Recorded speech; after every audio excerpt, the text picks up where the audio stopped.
আচ্ছা, চারটে সংখ্যাগত ধর্মের মধ্যে দুটো হয়েছে এর আগে, আর দুটো বাকি আছে। তার মধ্যে একটা হলো হিমাঙ্কের অবনমন বা ডিপ্রেশন অফ ফ্রিজিং পয়েন্ট। আমরা এটা জানি যে এমনি জল 0 ডিগ্রি সেন্টিগ্রেড তাপমাত্রায় জমে বরফ হয়,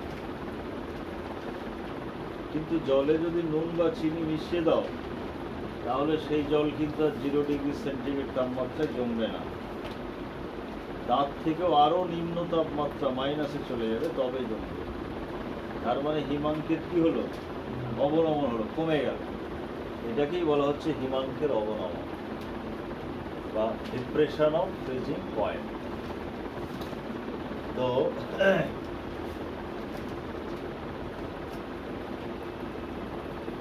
তাহলে আমরা হিমাঙ্কের অবনমন বলতে যেটা বুঝি সেটা হলো যে বিশুদ্ধ দ্রাবকে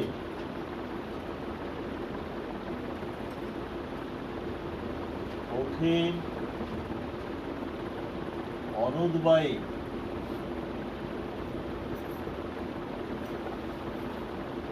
দ্রাবক দ্রবীভূত করলে হিমাঙ্ক কমে যায়।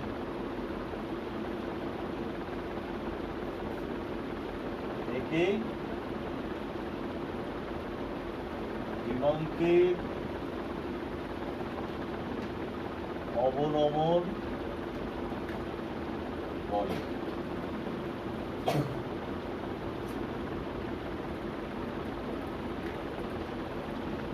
যদি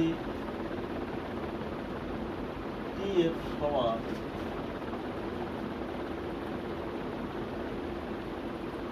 বিশুদ্ধ দ্রাবকের হিমাঙ্ক এবং TF ড্যাশ সমান দ্রবণের হিমাঙ্ক হয়,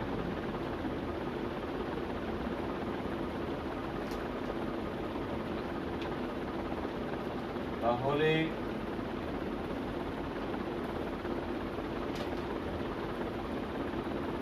হিমাঙ্কের অবনমন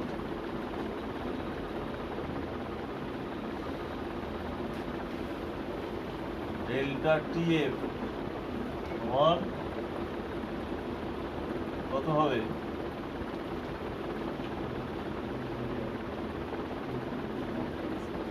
হ্যাঁ, এ বড় TF মাইনাস TFটা বড়, কমে গেছে তো দ্রবণ, তাহলে TF ড্যাশ ছোট, বড় থেকে ছোট মাইনাস করতে। এফটা সাবস্ক্রিপ্টে দেওয়া হচ্ছে ফ্রিজিং এর জন্য, হিমাঙ্কের জন্য। T ফর টেম্পারেচার, TF মানে ফ্রিজিং টেম্পারেচার বা হিমাঙ্ক, ফ্রিজিং পয়েন্ট। আচ্ছা, তাহলে হিমাঙ্কের অবনমন ব্যাপারটা কি এবং তার গাণিতিক রূপটা কি হয়ে গেল, এটা পেয়ে গেল। এখন হিমাঙ্ক অবনমনের কারণ কি? হিমাঙ্ক অবনমনের কারণ কেন কমে যায়, এটা আমাদের এমনি ব্যাখ্যা করতে হবে, আবার লেখচিত্র দিয়ে ব্যাখ্যা করতে হবে। হিমাঙ্ক কাকে বলে আগে আমাদের জানতে হবে। সহজ ভাষায় হিমাঙ্ক কাকে বলে? যে উষ্ণতায় কোনো তরল জমে কঠিন হয়ে যায়। বরফ বলে শুধু না, জল হলে বরফ হবে, অন্য কিছু হলে অন্য হবে। এটা তো এমনি সংজ্ঞা একটা হলো। বাষ্পচাপ দিয়ে একটা সংজ্ঞা আছে, এখানে আমরা বাষ্পচাপ দিয়ে তো সবকিছু করছি। বাষ্পচাপ দিয়ে কি সংজ্ঞা হিমাঙ্কের? সেটা হলো যে উষ্ণতায় কোনো তরল এবং কঠিনের বাষ্পচাপ সমান হয়ে যাবে, সেই উষ্ণতাটাকে ওই তরলের হিমাঙ্ক বলে। তার মানে হিমাঙ্কে কঠিন অবস্থা আর তরল অবস্থার বাষ্পচাপ কি হবে? সমান হবে।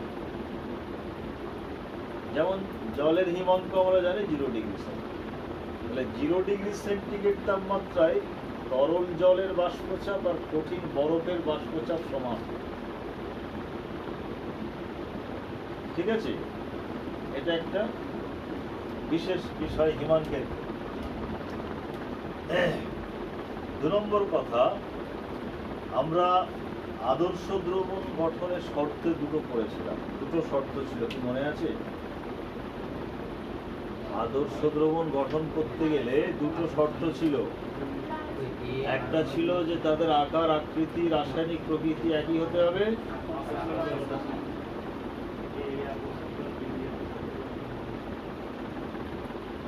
না, আরেকটা অন্য কথা,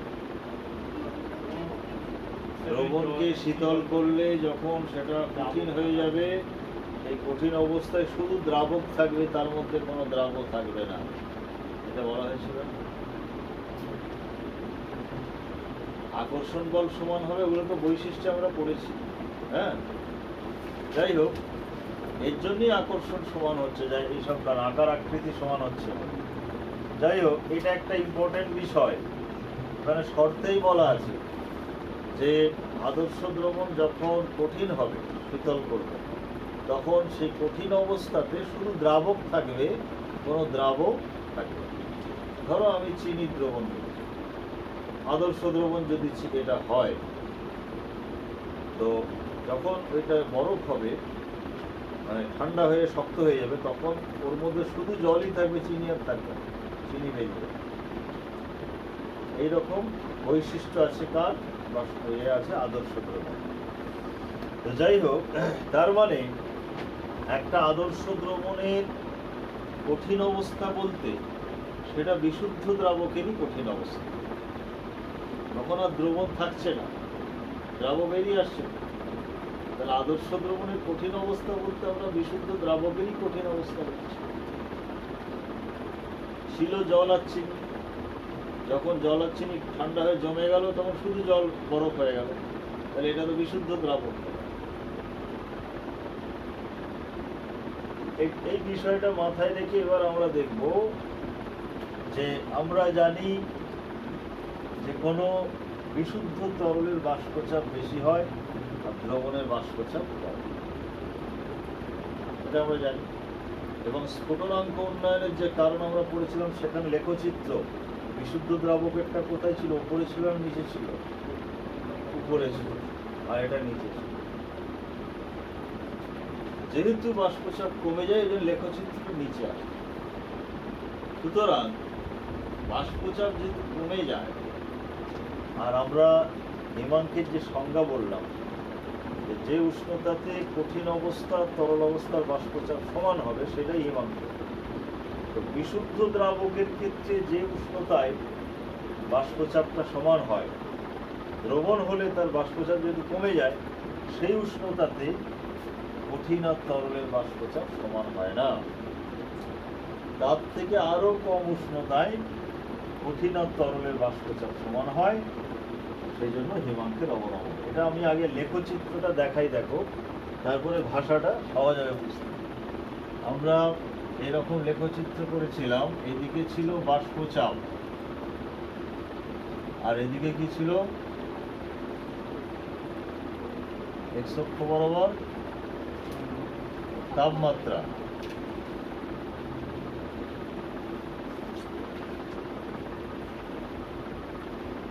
তো এইবার দেখো, আমরা তরল অবস্থার বাষ্পচাপ একটা এইরকম পেয়েছিলাম তো, বিশুদ্ধ তরলের। এবার এই বিশুদ্ধ তরলের কঠিন অবস্থার বাষ্পচাপটা এইরকম হবে। কঠিন অবস্থার বাষ্প কম হয়, এই জন্য তার বাষ্পচাপ এই কম থেকে শুরু হবে, এই হলো। তারপরে তরল অবস্থা, এই হলো বাষ্পচাপ। তরল অবস্থায় বাষ্প বেশি হয়। এইটা কার? এটা বিশুদ্ধ দ্রাবকের তরল অবস্থা, তরল অবস্থা। আর এটা বিশুদ্ধ দ্রাবকের কঠিন অবস্থা, কঠিন অবস্থা। তাহলে লেখচিত্রটা দেখো একটা জায়গায় মিট করছে। হ্যাঁ, কঠিন অবস্থার বাষ্পচাপ এটা, তরল অবস্থার বাষ্পচাপ।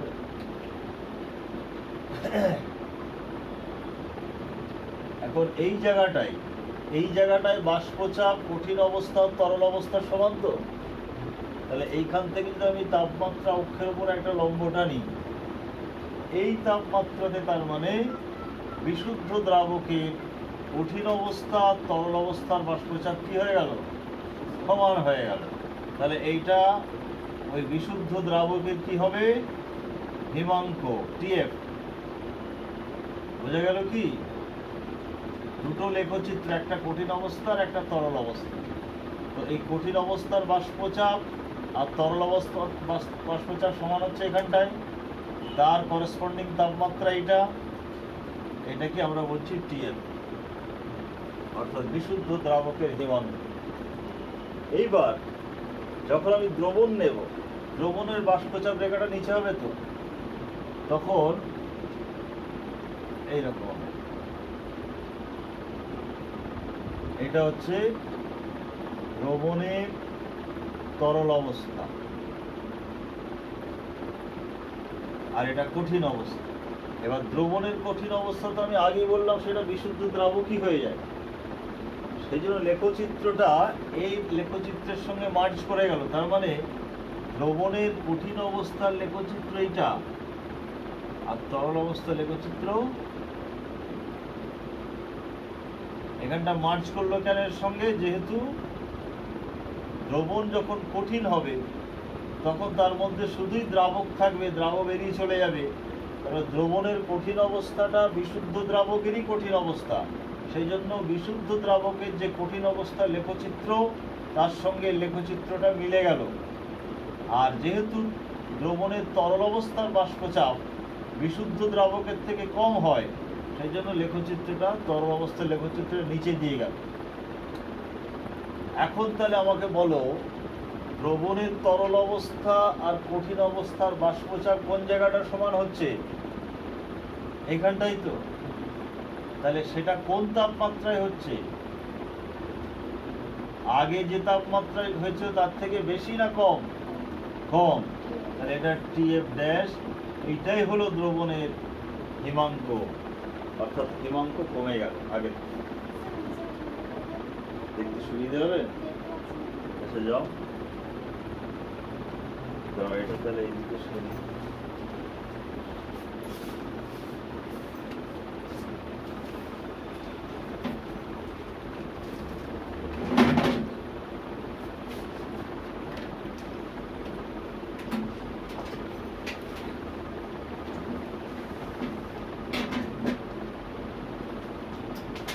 হ্যাঁ, তো তাহলে লেখচিত্র থেকে আমরা পরিষ্কার বুঝতে পারছি কেন হিমাঙ্কের অবনমন ঘটে। আর এর মূল কারণ যেটা ব্যাকগ্রাউন্ডে আছে সেটা হচ্ছে বাষ্পচাপ কমে যাবে। সব ক্ষেত্রে কিন্তু বাষ্পচাপের একটা ভূমিকা। তো তাহলে ভাষায় যদি ব্যাখ্যা করতে হয়, তাহলে আমাদের প্রথমেই বলতে হবে হিমাঙ্ক কাকে বলে। সেটা আমরা সংজ্ঞাটা এখানে লিখিনি, যে উষ্ণতায় কোনো বিশুদ্ধ তরলের তরল অবস্থার বাষ্পচাপ এবং কঠিন অবস্থার বাষ্পচাপ সমান হয় তাকে বলা হয় হিমাঙ্ক। এরপরে বলতে হবে যে আদর্শ দ্রবণের ক্ষেত্রে, তারপর এটা বলে দেবে যে বিশুদ্ধ তরল অপেক্ষা দ্রবণের বাষ্পচাপ কম হয়। দুটো পয়েন্ট গেল। 3 নম্বর পয়েন্ট বলতে হবে আদর্শ দ্রবণের ক্ষেত্রে শীতল করলে কঠিন অবস্থায় শুধু দ্রাবক থাকে, সেখানে কোনো দ্রাবক থাকে না। এই তিনটা আগে উল্লেখ করতেই হবে। এরপরে তোমাকে বলতে হবে যে উষ্ণতাতে বিশুদ্ধ তরলের কঠিন আর তরল অবস্থার বাষ্পচাপ সমান হচ্ছে, দ্রবণের ক্ষেত্রে বাষ্পচাপ হ্রাস পাওয়ায় সেই তাপমাত্রার থেকে আরো কম তাপমাত্রায় কঠিন অবস্থা এবং কঠিন অবস্থা এবং তরল অবস্থার বাষ্পচাপ সমান হয়। এই জন্য হিমাঙ্কের অবনমন হয়। বলে লেখচিত্রটা দিয়ে দেবে। লেখচিত্রটা দিয়ে দিলে তোমার লেখার মধ্যে একটু গন্ডগোল থাকলেও আর ধরবে না, জানবে যে না এই লেখচিত্র যখন দিয়েছে বুঝেছে। লেখার মধ্যে হয়তো একটু গন্ডগোল হয়ে গেছে, কিন্তু এটা ঠিক আছে, অতএব নাম্বার দিয়ে দেওয়া। বইতে ABCD করে অনেক করে দেওয়া আছে, অত না করলেও হবে, জাস্ট এরকম বলে দিলেই হবে এটা বিশুদ্ধ দ্রাবকের তরল অবস্থা, এটা কঠিন অবস্থা, আর এটা দ্রবণের তরল অবস্থা, এটা কঠিন অবস্থা, দিয়ে তাপমাত্রাগুলো দেখিয়ে দেবে। যেহেতু TF ড্যাশের মান TF এর থেকে কম, সুতরাং হিমাঙ্কের কি ঘটে? অবনমন। তাহলে হিমাঙ্ক কাকে বলে, হিমাঙ্কের অবনমন কাকে বলে, হিমাঙ্ক অবনমনের কারণ কি, লেখচিত্রের সাহায্যে বুঝিয়ে দাও। এর ভাষাটা বইতে যে দেওয়া আছে একটু হয়তো বুঝতে অসুবিধা হবে, এজন্য আমি ক্লিয়ার করে দিচ্ছি। এখানে পয়েন্ট দিয়ে বলা আছে, প্রথমে হিমাঙ্ক কাকে বলে তো বলতেই হচ্ছে। দ্বিতীয় কথা, বিশুদ্ধ দ্রাবকের বাষ্পচাপের থেকে দ্রবণের বাষ্পচাপ কমে যায়, এটা বলতে হবে। দেখো, লাস্ট যে কলিগেটিভ প্রপার্টি বা 4 নম্বর যে সংখ্যাগত ধর্ম আছে, সেটা হলো অভিস্রবণ চাপ বা অসমোটিক প্রেসার। তো অভিস্রবণ কথাটা যে আছে, এটা তো বায়োলজিতে তোমরা পড়েছো। অভিস্রবণ ব্যাপারটা কি মনে আছে? হ্যাঁ, একটা ইউ আকৃতি এরকম পাত্রে এখানে একটা অর্ধবেদ্য পর্দা দেওয়া হলো, অর্ধবেদ্য পর্দা, সেমি পারমিয়েবল মেমব্রেন দিয়ে একটা বাহুতে আমরা ধরো এখানে জল রেখেছি, শুধু জল,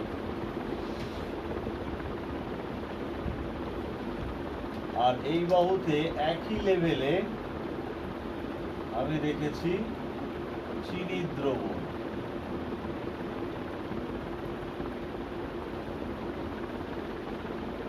একটা ইউ আকৃতির দুমুখ খোলা পাত্রে মাঝখানে অর্ধবেদ্য পর্দা ফিট করে দেওয়া হলো, আর এক বাহুতে জল আর এক বাহুতে চিনি দ্রবণ, মানে এক বাহুতে বিশুদ্ধ দ্রাবক আর এক বাহুতে দ্রবণ রাখা হবে। এই অবস্থায় কিছুক্ষণ রেখে দিলে কি দেখা যাবে? এই বাহুতে দ্রবণের লেভেল ওপরে উঠে যাবে। কিছুক্ষণ পর আমরা দেখব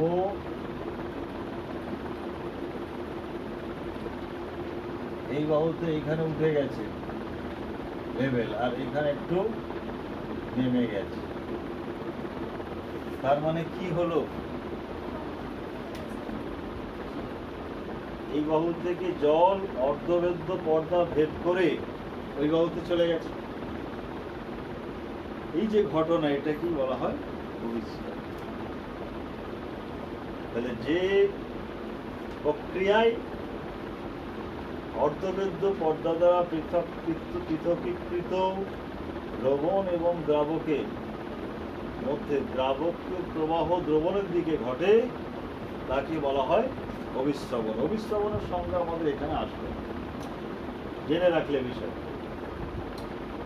এখন অর্ধবেদ্য পর্দাটা কি? অর্ধভেদ্য মানে পুরোপুরি ভেদ্য নয়, অর্থাৎ এর মধ্য দিয়ে সবাই যেতে পারছে না। এবং দ্রবণ থেকে কিন্তু কেউ এখানে এইদিকে আসছে না, এদিক থেকে জল ওইদিকে যাচ্ছে, তাই তো? উল্টোটা হচ্ছে না, সেই জন্য একে অর্ধবেদ্য বলা হচ্ছে। তার মানে যে পর্দা দ্রাবক থেকে দ্রবণের দিকে প্রবাহিত, দ্রাবকের প্রবাহ ঘটায়, বিপরীতটা হয় না, তাকে বলা হয় অর্ধবেদ্য পর্দা।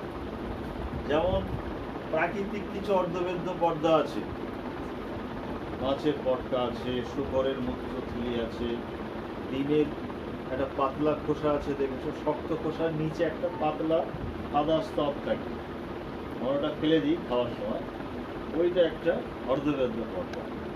বা কিশমিশের বাইরের যে আবরণ, মানে কোষের যে কোষ ঝিল্লি যেটাকে বলে, কোষ পর্দা, ওটা একটা অর্ধবেদ্য পর্দা। তো এগুলো হচ্ছে প্রাকৃতিক। আবার প্রাকৃতিক অর্ধবেদ্য পর্দা দিয়ে কোনো এক্সপেরিমেন্ট করা যায় না, এগুলো খুব মানে অস্থায়ী, নষ্ট হয়ে যায়। তার জন্য কৃত্রিম অর্ধবেদ্য পর্দা করা হয়, যেমন copper ferrocyanide, Cu2 FeCN6, cupric ferrocyanide, এটা একটা কৃত্রিম অর্ধবেদ্য পর্দা। হ্যাঁ, কৃত্রিম অর্ধবেদ্য পর্দা। তবে শুধু এই পদার্থটা নয়, একটা মাটির সচ্ছিদ্র পাত্রে কপার ফেরোসায়ানাইডের আস্তরণ ফেলে দিতে হবে, ওইটা তখন অর্ধবেদ্য পর্দা হিসেবে কাজ করে। এক্সপেরিমেন্ট করার জন্য আমাদেরকে অনেক সময় কৃত্রিম অর্ধবেদ্য পর্দার সাহায্য নিতে হয়। তো এই যে অভিস্রবণ প্রক্রিয়া, এই অভিস্রবণ প্রক্রিয়াতে তাহলে দ্রাবক থেকে দ্রবণের দিকে যাচ্ছে প্রবাহ, বা আমি যদি এইদিকেও চিনির দ্রবণ রাখতাম, সেই দ্রবণটা লঘু হতো, আর এটা গাঢ়, তাহলে লঘু থেকে গাঢ়র দিকে জল যেত। যেখানে জল বেশি আছে লঘুতে, সেখান থেকে গাঢ়র দিকে জল যাবে, দুটোই হতে পারে। তাহলে অভিস্রবণ ব্যাপারটা বুঝতে পারলে, এখন এর কারণ কেন এরকম হচ্ছে? ওদিক থেকে এদিকে তো কই আসছে না। হ্যাঁ,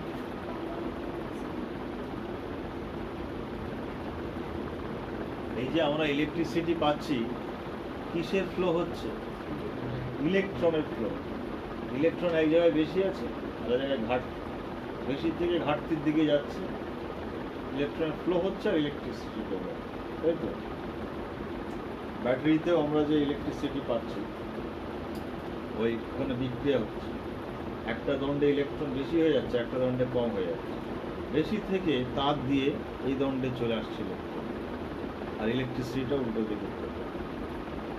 জলের ক্ষেত্রেও তাই হয়, বা এই অভিস্রবণের ক্ষেত্রে যেখানে জল বেশি আছে সেখানে জলের বিভব বেশি আছে, হ্যাঁ, আর যেখানে দ্রবণ সেখানে জল কম আছে, জলের বিভব কম, বলে এই বেশি থেকে কম বিভবের দিকে জল যাচ্ছে। ইলেকট্রন যেমন উচ্চ বিভব থেকে নিম্ন বিভবে যাচ্ছে, এই জলও তেমনি উচ্চ বিভব থেকে নিম্ন বিভবের দিকে যাচ্ছে। তাহলে অভিস্রবণের যে কারণ, সেটা হলো বিভিন্ন কারণ বিভিন্ন বিজ্ঞানী দিয়েছেন, তার মধ্যে মোটামুটি যেটা সবাই গ্রহণযোগ্য সেটা হলো উচ্চ বিভব থেকে, এটা রাসায়নিক বিভব, হ্যাঁ, রাসায়নিক বিভব, কেমিক্যাল পোটেনশিয়াল বলে একটা টার্ম আছে। উচ্চ রাসায়নিক বিভব থেকে নিম্ন রাসায়নিক বিভবে জলের গমন সমান করার জন্য, যেমন সমোচ্চশীলতা জলের একটা ধর্ম, দুটো বাহুতে যদি সমান উচ্চতায় জল না থাকে, যদি লিঙ্ক করে দাও অবশ্যই ধীরে ধীরে সমান হয়ে যাবে। সেরকম বিভব এক জায়গায় বেশি আছে, এক জায়গায় কম আছে, বিভব সমান করার জন্য ও কি করবে? উচ্চ বিভব থেকে নিম্ন বিভবে আসবে। শুধু যেখানে জল আছে, অর্থাৎ বিশুদ্ধ দ্রাবক বা যে দ্রবণটা লঘু, সেখানে জলের বিভব বেশি, আর যেখানে দ্রবণ বা যেখানে বেশি গাঢ় দ্রবণ সেখানে জল কম, জলের বিভব কম, সেখানে ফ্লোটা হয় সেদিকে। এখন এই ধরনের অভিস্রবণের কিছু বাস্তব উদাহরণ দিতে পারবে? জানা আছে আমাদের বাস্তব জীবনে ঘটছে, বা সচরাচর আমরা ঘটনাগুলো দেখছি। কিশমিশকে জলে ডুবিয়ে রাখলে কি হবে? হ্যাঁ, হ্যাঁ, কিশমিশ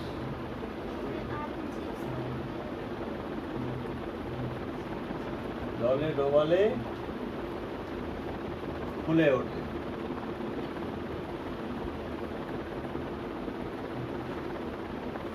কেন ফুলে উঠল? কিশমিশের ভিতরেও একটা জলীয় দ্রবণ আছে, চিনির দ্রবণ, আর বাইরে শুধু জল। আর কিশমিশের পর্দাটা হচ্ছে অর্ধবেদ্য পর্দা। বাইরে জল বেশি আছে তো বিভব, বাইরে থেকে জল ভেতরে ঢোকে, কিশমিশ ফুলে উঠে।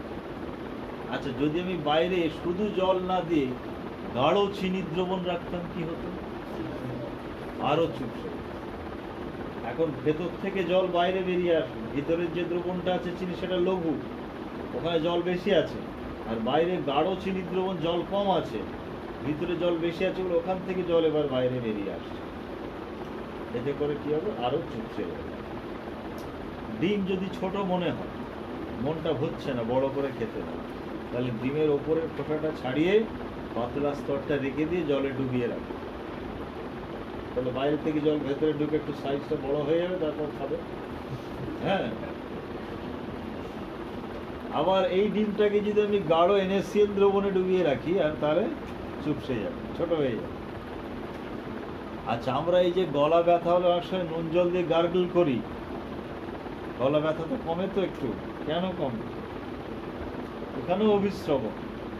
গলা ব্যথা মানে গলার কোষে জল ঢুকে গেছে, ওই জলটাকে বের করে দিতে হবে। তাহলে আমি যদি নুন জল গার্গল করি, বাইরে দ্রবণ,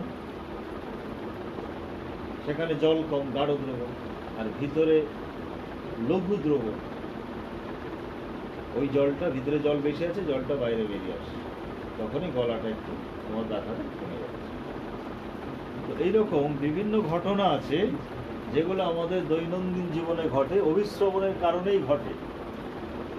তো এরকম বেশ কিছু উদাহরণের ব্যাখ্যা কিন্তু তোমাদের আসতে পারে, যে যেমন একটাই বললাম যে জল ডোবালে কেন ফুলে ওঠে। ঠিক আছে? আচ্ছা, এবার এইখানে একটা বিষয় আছে। আচ্ছা, এরপরে আসছি। ধরো এবারে আমরা যাব অভিস্রবণ চাপ। অভিস্রবণ চাপটা কি? আবার ওই ছবিটা আঁকছি, দেখো। অর্ধবেদ্য পর্দা দিয়ে আমি পৃথক করে রাখলাম জলকে আর চিনি দ্রবণকে, জলকে আর চিনি দ্রবণ।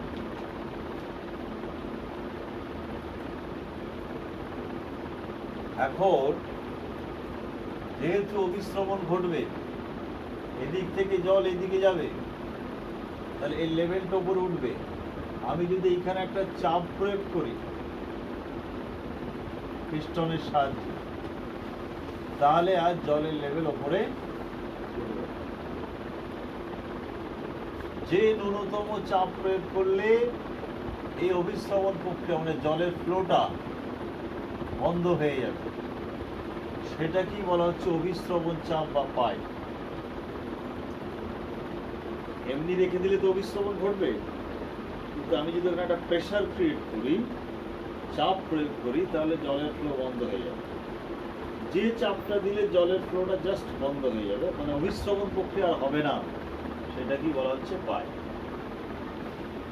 মানে অভিস্রবণ চাপকে আমরা পাই দিয়ে দিই। ঠিক আছে?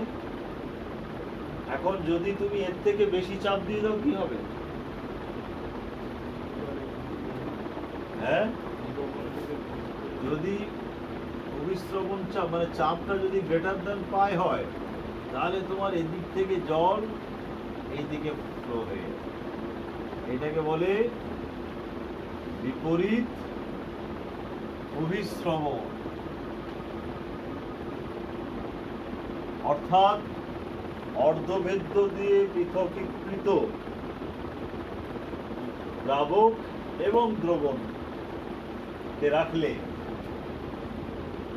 এবং দ্রবণের উপর যদি অভিস্রবণ চাপ অপেক্ষা বেশি চাপ প্রয়োগ করা হয়, তাহলে দ্রবণ থেকে দ্রাবকের প্রবাহ দ্রাবকের দিকে ঘটবে। এটাকে বলা হয় বিপরীত অভিস্রবণ, জাস্ট উল্টোটা আর কি। তবে সেটা নর্মালি ঘটবে না, তার জন্য এখানে অভিস্রবণ চাপ অপেক্ষা বেশি চাপ প্রয়োগ করতে হয়। এই বিপরীত অভিস্রবণ প্রক্রিয়া কাজে লাগিয়ে সমুদ্রের জল থেকে পানীয় জল প্রস্তুত করা হয়েছে। সমুদ্রের জল তো লোনা জল, তো আমি একটা বাহুতে যদি ধরো এখানে এমনি জল দিলাম, এখানে সমুদ্রের জল রাখলাম, তাহলে জল কোথা থেকে কোথায় যাবে? এই জলটাতে এখানে সমুদ্রের জলে মিশে যাবে, তাহলে তো লাভ হবে না। আমাকে এই সমুদ্রের জল থেকে জলটাকে বের করে নুনটা বাদ দিয়ে জলটাকে এইদিকে আনতে হবে, তবে তো জল পাবো, পানীয় জল। বিপরীত অভিস্রবণ ঘটাতে হবে, চাপ প্রয়োগ করতে হবে। আমাদের এখানে তো জলের অভাব নেই, এমনি ধরো টিউবওয়েল তৈরি মানে আমি ইয়ে করে ফেলছি, বোরিং করে টিউবওয়েল জল পেয়ে যাচ্ছি নিচে। বিশেষ করে আমাদের এই হাওড়া হুগলি জেলাতে তোমার খুব কম লেভেলেই জল পাওয়া যাচ্ছে, তাই না? এখানে 80 ফুট লেভেলই একটা ইয়ে আছে জলের স্তর, যদিও সেটা খায় না অনেকে। বা আরও তুমি যদি নদীর কাছাকাছি যাও, হাওড়া ডিস্ট্রিক্টে উদাহরণ করে দেখেছি, প্রত্যেকটা জমির কোণে কোণে একটা করে টিউবওয়েল করা আছে। তার মানে ওরা একদম একটা পাইপে 20 ফুট লেভেলই একটা বালির স্তর পেয়ে যায়, তাতে জল আছে। এখানে জলের সমস্যা নেই। বা আমাদের কলকাতা শহরে গঙ্গা থেকে জল নিয়ে তাকে রিফাইন করে পিউরিফাই করে দিয়ে দিচ্ছে কর্পোরেশনের জল, যেটাকে আমরা। বা এখানে সজলধারা প্রকল্প সাবমার্সিবল দিয়ে তুলে উপরে ট্যাঙ্ক করে তারপর সেখান থেকে পাইপে ছড়িয়ে দিই, জল অ্যাভেলেবল। কিন্তু যেখানে ধরো মিডিল ইস্টে, যেখানে মানে মরুর দেশ যেগুলো বলে, মরুভূমির দেশ, সেখানে তো জল পাওয়া তো সমুদ্র থেকে জল সেখানে এইভাবে বিপরীত অভিস্রবণ প্রক্রিয়াতে বের করা। যাই হোক, তাহলে অভিস্রবণ চাপ ব্যাপারটা হচ্ছে, এই সংজ্ঞাটা করতে হবে তোমাদের, যে চাপ প্রয়োগ করলে অর্ধবেদ্য দ্বারা পৃথকীকৃত দুটি দ্রবণের মধ্যে গাঢ় দ্রবণ থেকে লঘু দ্রবণে বা দ্রবণ থেকে দ্রাবকের দিকে দ্রাবকের প্রবাহ ঘটে, তাকে বলা হবে অভিস্রবণ চাপ বা অসমোটিক প্রেসার। এখন এই অভিস্রবণ চাপ সংক্রান্ত তার সূত্র আছে, আর রাউল্ট নয়, এবারে হ্যান্ডটপের সূত্র। রাউল্ট অনেক হয়েছে, এবারে একটু রেস্ট। হ্যাঁ, হ্যান্ডটপস ল। হ্যান্ডটপের 3টে সূত্র আছে। প্রথম সূত্র, আমি বিবৃতিগুলো আর লিখছি না, বলে দেবো। পাই ইজ প্রপোর্শনাল টু সি। সিটা কি? সিটা হচ্ছে মোলার গাঢ়ত্ব, মোল পার লিটার। এটা খেয়াল রাখবে, কিন্তু এটা মোলাল নয়। আমরা স্ফুটনাঙ্কের উন্নয়ন আর হিমাঙ্কের অবনয়নে যে গাঢ়ত্ব পেয়েছি এটা মোলাল, আর এটা কিন্তু মোলার, মানে মোল পার লিটার। আচ্ছা, এখানে যখন টি স্থির, অর্থাৎ স্থির তাপমাত্রায় কোন দ্রবণের অভিস্রবণ চাপ মোলার গাঢ়ত্বের সঙ্গে সমানুপাতিক। দ্বিতীয় সূত্র বলা হচ্ছে পাই ইজ প্রপোর্শনাল টু টি। যখন সি স্থির, অর্থাৎ স্থির গাঢ়ত্বে, দ্রবণের স্থির গাঢ়ত্বে অভিস্রবণ চাপটা কেলভিন তাপমাত্রা বা পরম তাপমাত্রার সঙ্গে সমানুপাতিক। এটা দ্বিতীয় সূত্র হলো। আর তৃতীয় সূত্রটা আগের মতোই,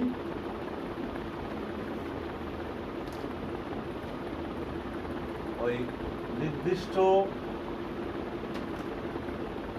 দ্রাবকে, নির্দিষ্ট পরিমাণ দ্রাবকে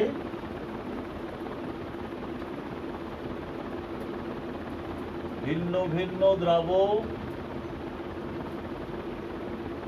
সমমোল পরিমাণ দ্রবীভূত করলে প্রতি ক্ষেত্রে কি হবে? অভিস্রবণ চাপ সমান হবে। এটা আগের মতো, আগের যেমন দ্বিতীয় সূত্র ছিল, এটা তৃতীয় সূত্র একই।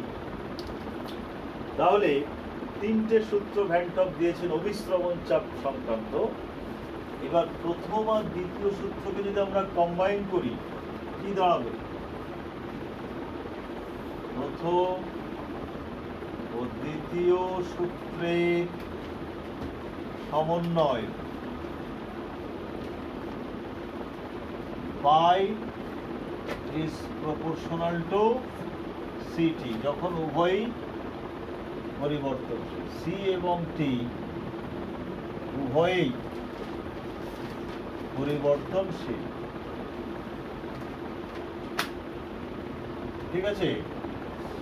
আচ্ছা, আর সমানুপাতিক চিহ্ন যদি আমরা তুলে দিই, পাই সমান কে সিটি, পাই সমান কে সিটি। কে হচ্ছে একটা ধ্রুবক, কে হলো ধ্রুবক। এখন হ্যান্ডটপ বিভিন্ন গাঢ়ত্ব এবং তাপমাত্রায় দ্রবণের অভিস্রবণ চাপ নির্ণয় করেছেন, পরীক্ষা করেছেন। তাতে উনি কে এর একটা মান নির্দিষ্ট পেয়েছেন। যেহেতু ওটা ধ্রুবক, তুমি সি আর টি চেঞ্জ করলে পাইও চেঞ্জ হবে, কিন্তু কে এর মানটা কিন্তু থাকবে। সেই মানটা উনি কত পেয়েছেন? সেই মানটা উনি পেয়েছেন কে সমান 0.082।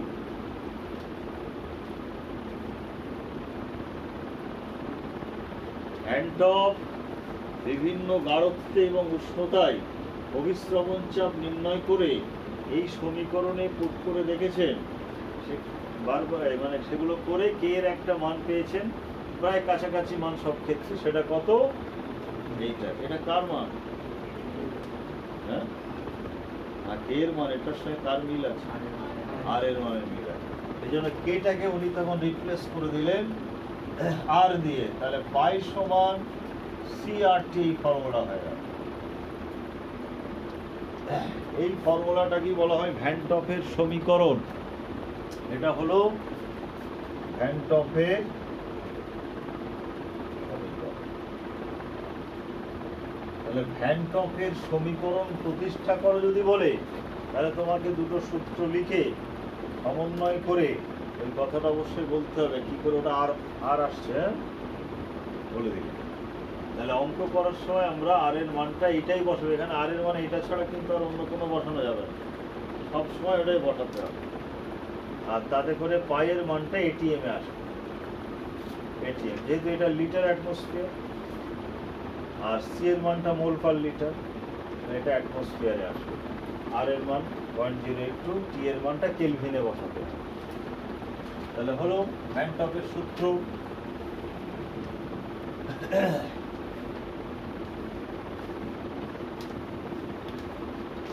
এবার এই সূত্রের ওপর কিছু আমাদের অঙ্ক আছে, সেই অঙ্কগুলো করতে হবে। তো বাকি যে বিষয়টা, অভিস্রবণ চাপ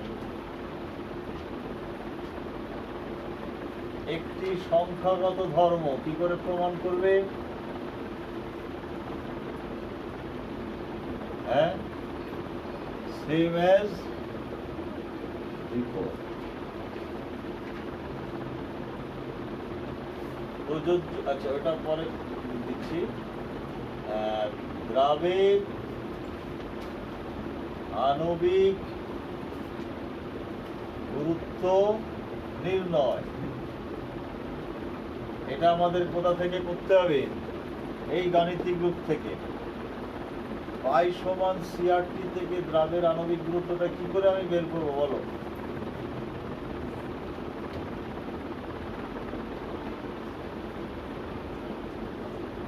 আর তো ধ্রুবক, আর জায়গায় কিছু বসানো যাবে। সি এর জায়গায় আমি বসাতে পারি সি মানে এন বাই ভি। এন হচ্ছে মূল সংখ্যা,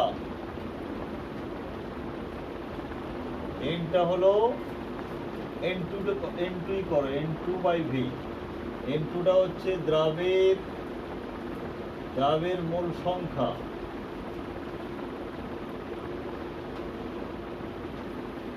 আচ্ছা, মূল সংখ্যা আমরা কি করে বের করি? W2 by M2 by V into R, যেখানে W2 হচ্ছে দ্রাবের ওজন আর M2 হলো দ্রাবের আণবিক ওজন। প্লাস M2 পেয়ে গেলাম। তাহলে M2 সমান কি হবে?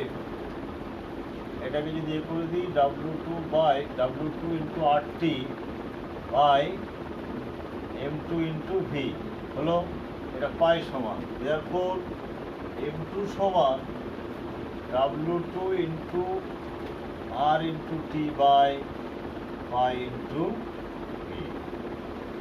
এই সমীকরণের ডান দিকে রাশিগুলো সব দেওয়া থাকবে, তাদের থেকে আমরা দ্রাবের আণবিক গুরুত্ব পেয়ে যাব।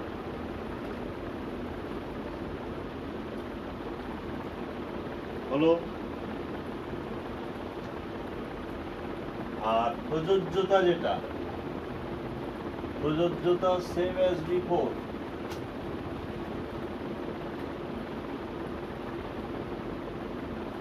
সেম অ্যাজ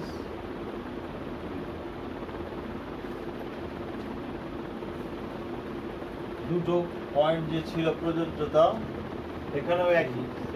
হ্যাঁ,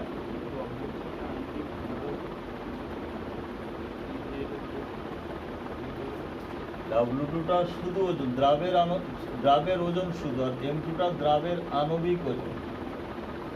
ঠিক আছে। আচ্ছা, এখানে এবারে দেখো তোমার তিনটে টার্ম আছে, আইসোটোনিক,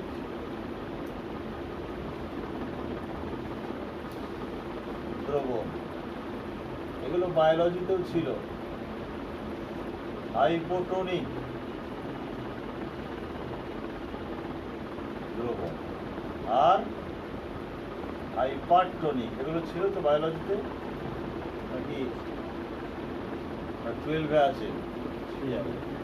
ওই অভিস্রবণ চাপের রেসপেক্টে তিনটে আমরা দ্রবণ পাবো। যদি দেখা যায় দুটো দ্রবণকে আমি অর্ধবেদ্য পর্দা দিয়ে পৃথক করে রেখেছি, কিন্তু কোনো অভিস্রবণ ঘটছে না, চাপটা কিছু দিইনি, এমনি প্লেন রেখে দিয়েছি, কোনো অভিস্রবণ ঘটছে না, তার মানে দুটো দ্রবণ আইসোটোনিক। তার মানে আইসোটোনিক দ্রবণ যারা, তাদের অভিস্রবণ চাপ সমান, দুদিকেই সমান চাপ, বায়ুমণ্ডলীয় চাপ আছে, তার ফলে কোনো দিকেই অভিস্রবণ ঘটছে না। বা আমি বলতে পারি গাঢ়ত্ব সমান। যদি দুটো দ্রবণ হয়, দুটো দ্রবণের গাঢ়ত্ব সমান হলে কোনো দিকেই জলের প্রবাহ ঘটে। তাহলে এখানে আইসোটোনিক দ্রবণ মানে উভয় দ্রবণের অভিস্রবণ চাপ সমান,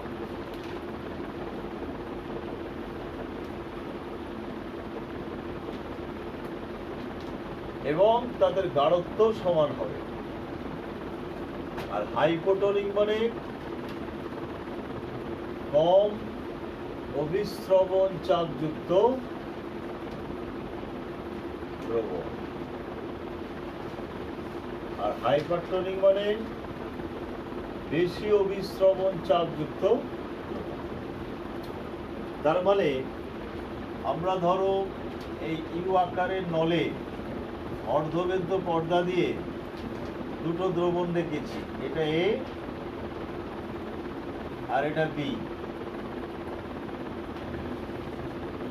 এখন যদি জলের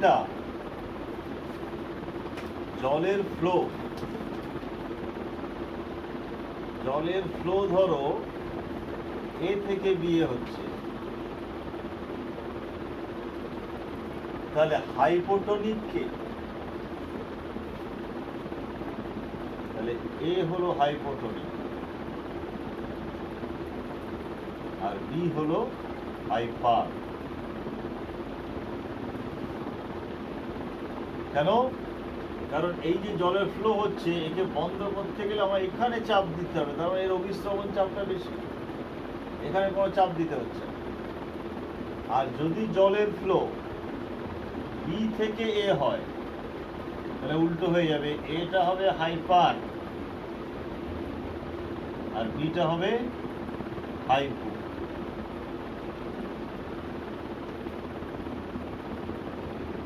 তার মানে হাইপোটোনিক আর হাইপারটোনিক দুটো দ্রবণকে যদি আমি রাখি অর্ধবেদ্য পর্দা দিয়ে, হাইপো থেকে হাইপারে জলের ফ্লো হবে। ঠিক আছে, তাহলে হাইপোটা লঘু হবে আর হাইপারটা গাঢ় হবে। এই বিষয়গুলো জেনে রাখবেন। একটা অভিস্রবণ চাপ হাইপারের বেশি, হাইপোর কম। গাঢ়ত্ব হাইপারের বেশি, হাইপার কম। আর আইসোটোনিক হলে সমান। ঠিক আছে? তো দেখা গেছে যেটা, ধরো আমি কি করলাম, ওই কিশমিশকে জলে ডুবিয়ে রাখলাম। এখানে আমরা যদি এই রেসপেক্টে এখানে অভিস্রবণ ঘটবে না ঘটবে না, প্রথম কথা বলো। ঘটবে। তাহলে বাইরের জলটা আর কিশমিশের ভিতরের জলীয় দ্রবণটা আইসোটোনিক নয়। তাহলে কে হাইপো আর কে হাইপার? কিশমিশের দ্রবণটা হচ্ছে হাইপার, ভেতরে যে তরলটা আছে ওটা হাইপার, আর বাইরের জলটা হাইপার। আমি যদি কিশমিশকে গাঢ় চিনি দ্রবণে ডুবিয়ে রাখি, তাহলে চিনি দ্রবণটা হাইপার হয়ে গেল, আর কিশমিশ তখন হাইপো হয়ে গেল। এইবার ধরো হিমোগ্লোবিনকে জলে ডুবিয়ে রাখা হয়েছে। হিমোগ্লোবিন কি হবে?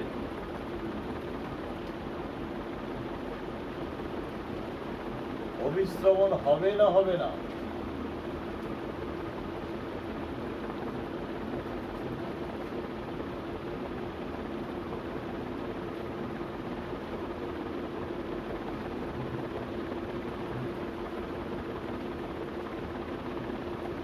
অভিস্রবণ হবে এবং ফুলে কেটে যাবে। এটাকে বলে হিমোলিসিস। অভিস্রবণ হলো কি হলো? বাইরে থেকে জল হিমোগ্লোবিনের ভিতরে ঢুকে গেল, কোষটা আস্তে আস্তে স্ফীত হতে লাগলো, বড় হতে লাগলো, হয়ে কেটে গেল। এটাকে বলে হিমোলিসিস। হ্যাঁ, এমনি জল।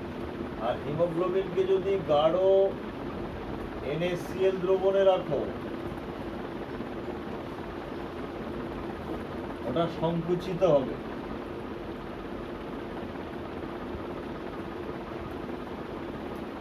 তার মানে জল এবার হিমোগ্লোবিনের ভেতর থেকে বাইরে বেরিয়ে আসবে।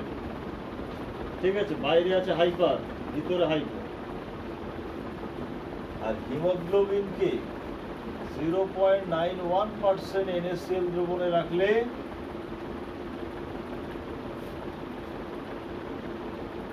অভিস্রবণ ঘটবে না।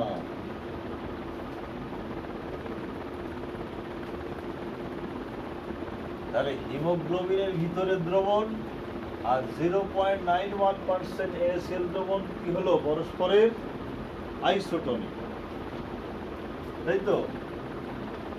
এই জন্য 0.91% NaCl দ্রবণ, এটাকে বলা হয় NS। দেখেছো বোতলে যখন স্যালাইন দেয় লেখা আছে দেখবে NS।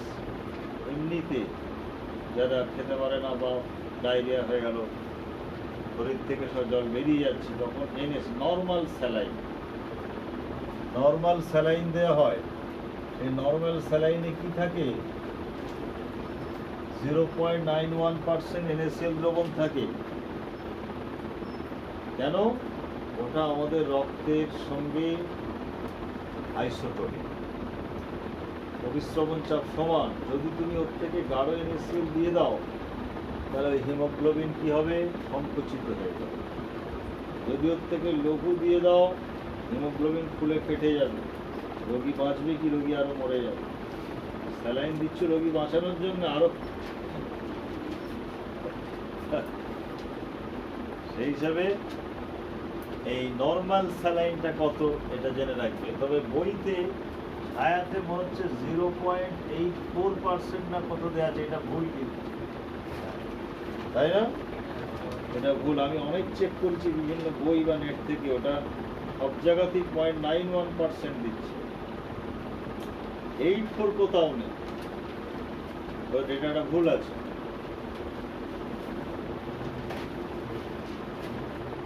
আচ্ছা, তাহলে তিনটে বিষয় হয়ে গেল। ঠিক আছে, আর একটু থিওরি বাকি আছে, ওটা অন্যদিনে হবে। আজকে এই পর্যন্তই থাক। এর উপরে এবার আমার অঙ্ক করলেই হয়ে যাবে।